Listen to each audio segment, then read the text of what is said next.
बिस्मिल्लाहिर्रहमानिर्रहीम। Dear students, lecture number 6 में आज हम आयनिक रेडियाई को डिस्कस करेंगे। चैप्टर नंबर 1 का टॉपिक है आयनिक रेडियाई। Ionic radii. अब आयनिक रेडियाई को हम क्या कहते हैं कि द रेडियस ऑफ पॉजिटिव और negative ion is called ionic radii. अब बच्चों, ये जो आयनिक रेडियाई है, ये हमारे पास टू टाइप्स के आयनिक रेडियाई होते हैं।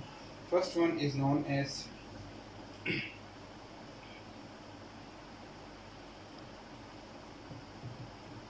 कैटायनिक रेडियाई, and ये cationic radii is the radius of positive ion, and second one is anionic radii या फिर radius of negative ions। अब सबसे पहले हम पॉजिटिव आयंस के रेडियस को डिस्कस करते हैं, जिसे हम कैटायनिक रेडियाई की बात करते हैं।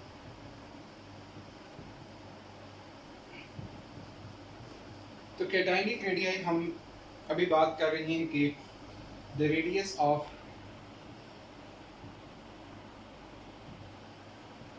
Positive ion is known as cationic radii.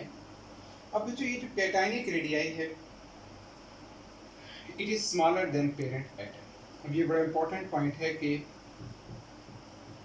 Cationic radii is smaller than parent atom. इस बात से क्वेश्चन भी आ जाता है पेपर में कि why cationic radii is smaller than parent atom. अब इसको आप थोड़ा सा अंडरस्टैंड करें कि ऐसा क्यों होता है, कैटायनिक रेडियाई क्यों स्मॉलर हो जाता है पेरेंट एटम से। अब इसमें मैं सोडियम की एग्जांपल से आपको एक्सप्लेन करता हूँ। सोडियम का एटॉमिक नंबर 11 है। इसका जो न्यूक्लियस होगा उसमें प्रोटॉन्स भी 11 होंगे। फर्स्ट शेल में 2 इलेक्ट्रॉन्स होंगे, सेकेंड शेल में 8 इलेक्ट्रॉन्स होंगे। टोटल इलेक्ट्रॉन कितने हो गए? 10। और थर्ड शेल में 1 इलेक्ट्रॉन। ये हमारे पास पेरेंट एटम है। When this parent atom lose 1 electron, तो इसके जो कैटाइन बन जाएगा, उसके न्यूक्लियस में प्रोटॉन तो पॉजिटिव होंगे। फर्स्ट शेल में 2 इलेक्ट्रॉन्स होंगे, सेकेंड शेल में 8 इलेक्ट्रॉन्स होंगे, और थर्ड शेल आपके पास जो है ना वो ख़त्म हो जाएगा और इस पे चार्ज कौन सा आ जाएगा? पॉजिटिव आया। अब यहाँ पे दो बातें हैं जिनकी बेस पे हम ये एक्सप्लेन करते हैं कि अब देखिए, ये पेरेंट एटम है, ये पेरेंट एटम का रेडियस है, और ये आपके पास कैटाइन है, इसका रेडियस है। अब इसमें दो रीजंस हैं। एक ये हुआ कि जब ये कैटाइन फॉर्म हुआ तो कैटाइन की फॉर्मेशन में जो वैलेंस शेल है वो लूज हो गया, वो वैलेंस शेल जो है ना वो लॉस्ट हो गया। तो एज अ रिजल्ट अब इसमें दो सिर्फ शेल्स हैं, तो डेफिनेटली इसका रेडियस जो है ना न्यूक्लियस और वैलेंस शेल की बिटवीन डिस्टेंस जो है ना वो कम हो जाएगा। और सेकंड जो पॉइंट है वो ये है कि आपके पास पेरेंट में जो पेरेंट एटम है उसमें 11 प्रोटॉन्स हैं और 11 ही इलेक्ट्रॉन्स हैं। तो इट मीन्स कि वो 11 प्रोटॉन्स 11 इलेक्ट्रॉन्स को अट्रैक्ट कर रहे हैं।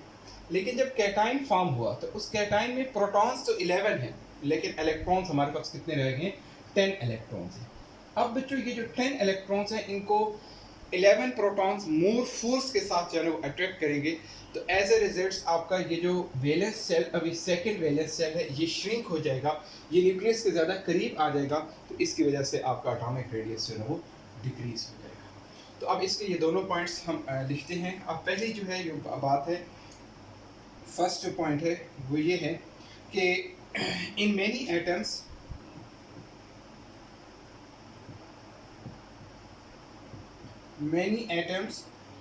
the outermost cell is last due to the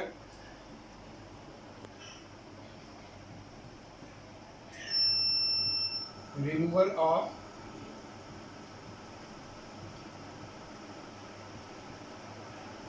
one और मोर इलेक्ट्रॉन। और सेकंड जो रीजन है वो ये है कि in positive ion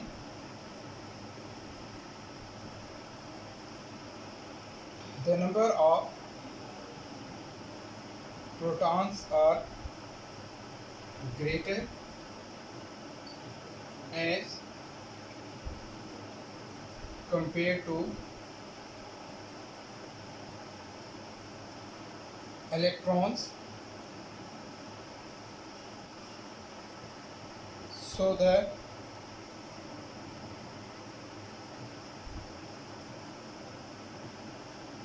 attraction between nucleus and valence shell is enhanced। अब बच्चों इसको हम साथ एक एग्जांपल दे देते हैं, यही सोडियम के केस की। सोडियम आपके पास जो पेरेंट एटम है, when it form a positive ion, this is a cation. अब जो पेरेंट एटम है इसका एटॉमिक साइज 157 पिकोमीटर है, और जब कैटायन फॉर्म हुआ इसका जो एटॉमिक रेडियस है दैट इज 95 पिको। तो ये आपका एक क्वेश्चन जो है ना वो यहाँ से कवर हो गया कि why cationic radius is smaller than parent atom. Short questions आप इसको नोट कर लें। Why cationic radius is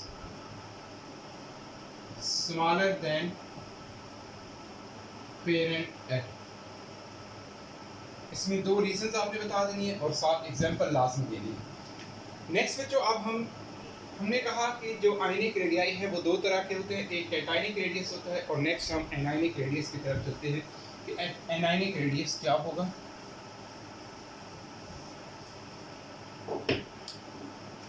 anionic radius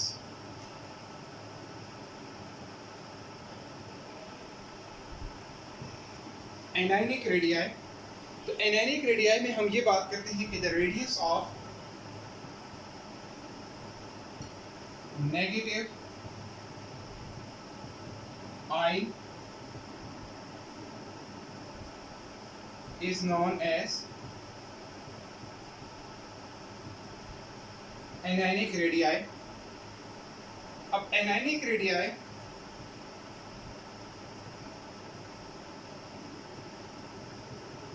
is always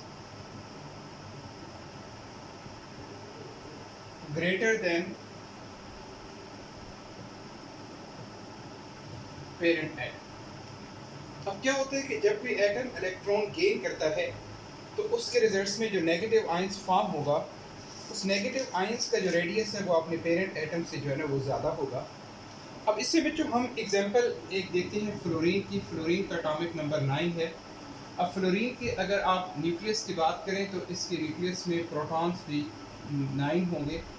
first shell में 2 इलेक्ट्रॉन्स होंगे और सेकंड शेल में 7 इलेक्ट्रॉन्स।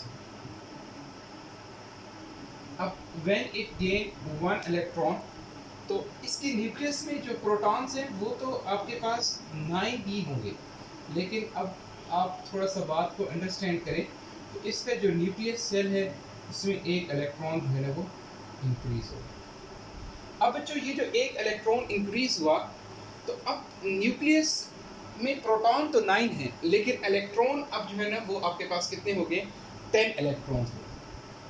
अब जब 10 इलेक्ट्रॉन्स हो गए तो 10 इलेक्ट्रॉन्स को जो न्यूक्लियर की अट्रैक्शन है वो उन 10 इलेक्ट्रॉन पे जो है ना वो कम हो जाएगी। तो एज ए रिजल्ट आपका वैलेंस सेल जो है ना वो एक्सपेंड कर जाएगा। और सेकंड रीज़न ये है कि जब ये 1 इलेक्ट्रॉन आपने वैलेंस सेल में ऐड किया तो वैलेंस सेल में ऑलरेडी जो प्रेजेंट 7 इलेक्ट्रॉन्स हैं उनकी और ये जो एक नया इलेक्ट्रॉन हम ऐड कर रहे हैं इनकी आपस में रिपल्शन होगी। तो उस रिपल्शन को मिनिमाइज करने के लिए ये जो फ्लोरीन का आउटर मोस्ट सेल है जिसमें पहले 7 इलेक्ट्रॉन थे, अब हमने एक और इलेक्ट्रॉन ऐड किया तो ये वैलेंस सेल थोड़ा सा क्या करेगा, एक्सपेंड करेगा। जब वैलेंस सेल एक्सपेंड करेगा तो एज अ रिजल्ट न्यूक्लियस और वैलेंस सेल के बिटवीन साइज जो है ना वो बढ़ जाएगा। तो एज अ रिजल्ट हम ये कहेंगे एटॉमिक जो रेडियस है, जो एनायनिक रेडियस है, वो अपने पेरेंट एटम से जो है ना वो ज़्यादा हो गया। पहली रीज़न क्या होगी कि न्यूक्लियर अट्रैक्शन कम हो जाएगी, और सेकंड रीज़न क्या होगी कि जो वैलेंस सेल के इलेक्ट्रॉन्स हैं उनके आपस में रिपल्शन ज़्यादा हो जाएगी, जिसके वजह से साइज जो है वो बढ़ जाएगा। अब ये दोनों पॉइंट्स आप नोट कर लें। इसमें फर्स्ट जो पॉइंट है वो हम ये कहते हैं कि इन negative ion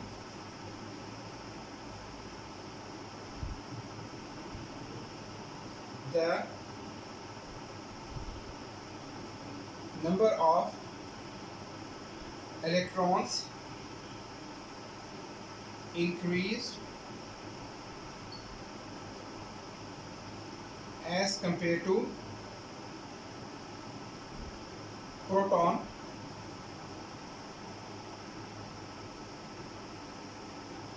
so the nuclear hold upon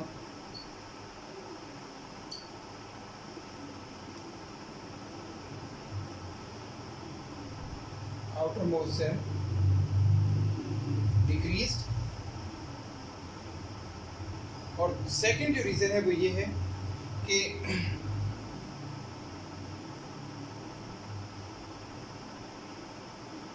in negative ion when an electron is added in the valence shell, so the repulsion between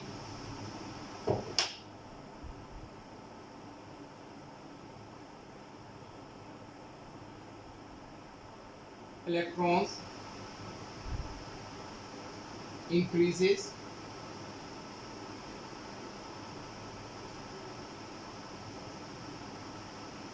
and valence shell expand।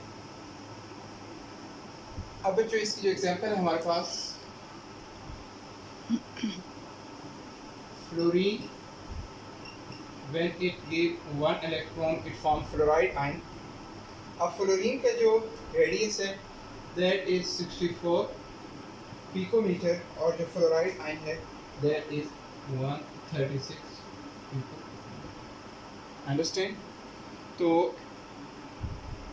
इस तरह से हमने आज आयनिक रेडियाई को जो है ना वो डिस्कस किया, और इससे हमने दो क्वेश्चन जो है ना अटेम्प्ट कर सकते हैं। एक जो है ना cationic radius smaller than parent atom, और यहाँ से जो क्वेश्चन आएगा वो आपके पास ये क्वेश्चन होगा कि why anionic radii is greater than parent atom। Okay students, अल्लाह हाफिज़। नेक्स्ट हम इंशाल्लाह कल जो है वो नेक्स्ट टॉपिक डिस्कस करेंगे।